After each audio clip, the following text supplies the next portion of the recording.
Welcome to Nasdaq Trade Talks. I'm your host, Jill Malandrino, global markets reporter at Nasdaq. Joining me at the Marketsite in Times Square, we have Chris Dearborn. He is Nasdaq's managing director on the market intelligence desk, and we're here for your midday update. Looks like the major averages are down about 0.5%. The Dow and S&P ticked in the green for about maybe 15-20 minutes at the noon hour, but it's been a pretty muted market. It's been a flat day for the most part. You waffle back and forth for the major indexes, a little bit more skewed to the downside than the upside. The Russell 2000 is a little bit positively skewed this morning. What really happening here is you're not giving back yesterday's gain. You had a broad-based rally yesterday. Markets are up significantly in the back of earnings, though volumes on the trading scale of things were kind of light. Would love to have seen north of 7.2 or 3 billion shares trade yesterday. We didn't even get to 7.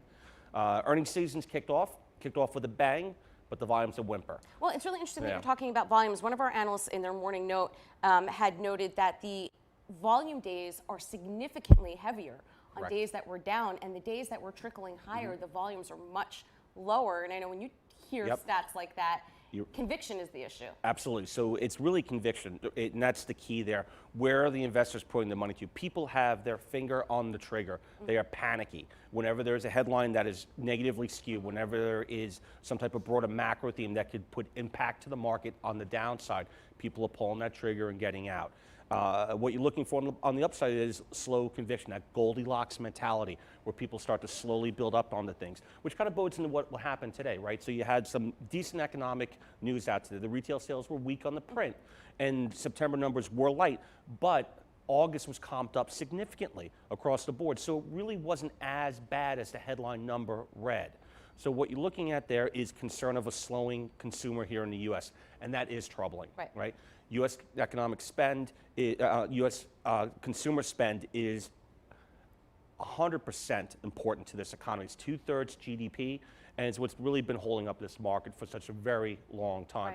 If there's any cracks in the armor there, there's going to be fear coming into Q4. Remember, Q4 is the all-important selling season for most of the retailers here. And if the consumer's not out there with their pocketbook using their credit cards, you're going to have some issues there. And on top of that, that showed up in today's Fed fund future rate, which ticked up to an 85% chance of a rate cut at this month's meeting on the 30th.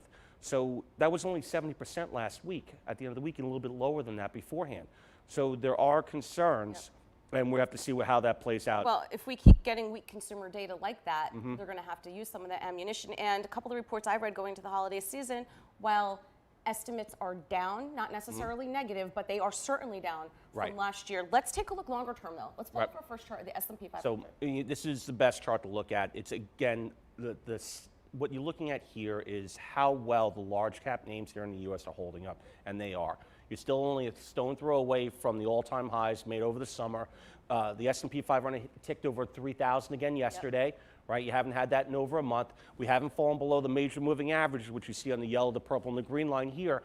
And the volumes are okay. They're not great, but they're not terrible. Last week was kind of slow. Last week was the slowest week since back to August right beforehand. If you can see the volumes start to tick up here, 7.1 billion. That's a good thing here. The S&P needs to rally on some strength here. We have earnings coming up. We'll see what happens. But again, it's still a macro environment. You have Brexit.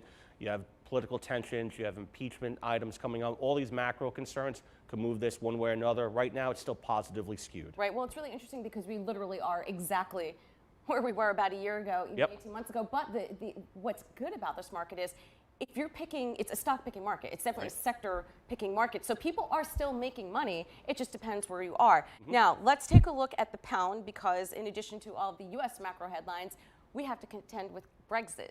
My colleague Brian did a great job pulling this out today. We put it into the note. And what you're looking with Brexit on imminent, right? The October 31st deadline, they have some significant talks going on here. Hopefully we'll get some news one way or another. Hopefully it'll be something positive here. The British pound is going to be a key factor into that and spill over to other markets like the euro, the US, and some of the manufacturing items that rely on this. What you're looking at is a breakout situation after a double bottom that he called back in 16, which was originally announced when they announced Brexit out of the gate. It rallied into the talks, hit a double top, and then failed. And you're hitting support here recently on the positive talks, seeing that you're going to have some type of good Brexit that's going on here. If you have a bad Brexit, the pound will suffer, the euro will suffer, the dollar will rally. Right. That is a bad negative impact for the market. However, if this works out smoothly as people are hoping for, and it seems like they're trying to make that happen right now, you could have significant legs to this rally in the pound, which would mean a lower US dollar, which is good for us too. All right. Well, the next 2 weeks should certainly be interesting between Brexit, the Fed, earnings, all that good stuff. We'll catch up on Friday. Thanks so much, Absolutely. Chris. And thanks for joining me on Trade Talks. I'm Jill Malandrino, Global Markets Reporter at Nasdaq.